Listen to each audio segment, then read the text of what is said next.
Hi friends, ఈరోజు మనం G+4 cylinder installation తర్వాత అప్లో కానీ డౌన్లో కానీ జాయింట్ దగ్గర అంటే పాస్ అయ్యేటప్పుడు ఇన్ కేస్ G+4 అనుకోండి, G+4 సిలిండర్ మధ్యలో మిడిల్ ఫ్లోర్లో సెకండ్ ఫ్లోర్లో కానీ థర్డ్ ఫ్లోర్లో కానీ ఎప్పుడైతే up direction and down direction చిన్న నాయిస్ వస్తుంది తక్కువ.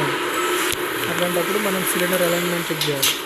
ఫ్రంట్ బ్యాక్ ప్లమ్ లైన్ పెట్టేసి 0 చేసిన తర్వాత అయినా కూడా నాయిస్ వస్తుంది. అంటే ఒక కండిషన్లో మనం ప్లమ్ లైన్ సెట్ చేసిన తర్వాత క్లియర్ అయిపోద్ది. మనం సిలిండర్ అలైన్మెంట్ పర్ఫెక్ట్ ఉండి, ఈ బ్లాక్ కలర్ ఉంది అది సిలిండరు, లోపల వైట్ కలర్ పిస్టన్. అంటే మనకు సిలిండర్ అలైన్మెంట్ పర్ఫెక్ట్ ఉన్న తర్వాత కూడా నాయిస్ వచ్చిందంటే మనం క్యాబిన్ హ్యాంగ్ చేసి పిస్టన్ పొజిషన్ అనేది ఒక 20 అంటే 360 అంటే 1 రౌండ్ 90 లేకుంటే 45 డిగ్రీస్ పెట్టుకుంటూ మనం రన్నింగ్ అయితే చెక్ చేయాల్సి ఉంటుంది. ఇక్కడ ఏంటంటే నార్మల్గా G+3 బిల్డింగే, కాకపోతే ఫ్లోర్ రేట్ ఎక్కువ ఉండడం వల్ల G+4 సిలిండర్ వేసాము. అది జాయింట్ దగ్గర టచ్ మన నాయిసెస్ వస్తుండే. పొజిషన్ పిస్టన్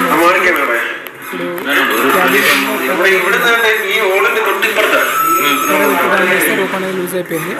ఇప్పుడు కరెక్ట్ సిలిండర్ ఎండింగ్ అనేది మనకు సెకండ్ ఫ్లోర్లో సిల్ లెవెల్కి ఉంది. మనకి చేతితో పట్టుకొని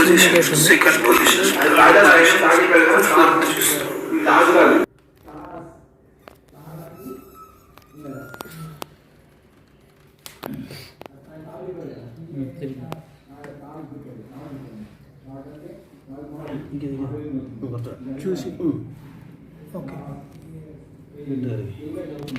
ఇప్పుడు వచ్చిందా?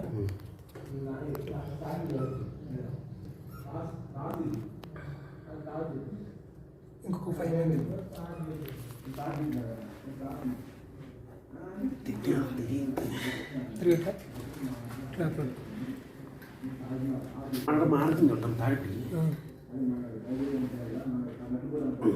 ఓకే చాలు. నార్మల్గా అయితే ఇది క్యాబిన్ హ్యాంగ్ చేసి చేయాలి. మనకి ఇక్కడ G+3 బిల్డింగ్ G+4 వేసినాం కాబట్టి ఇక్కడ ఈజీగా అయిపోతుంది.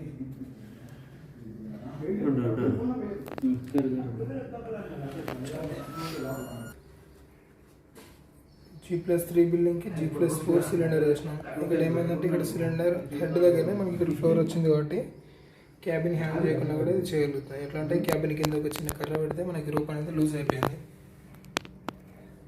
లోడ్ ఏం లేదు.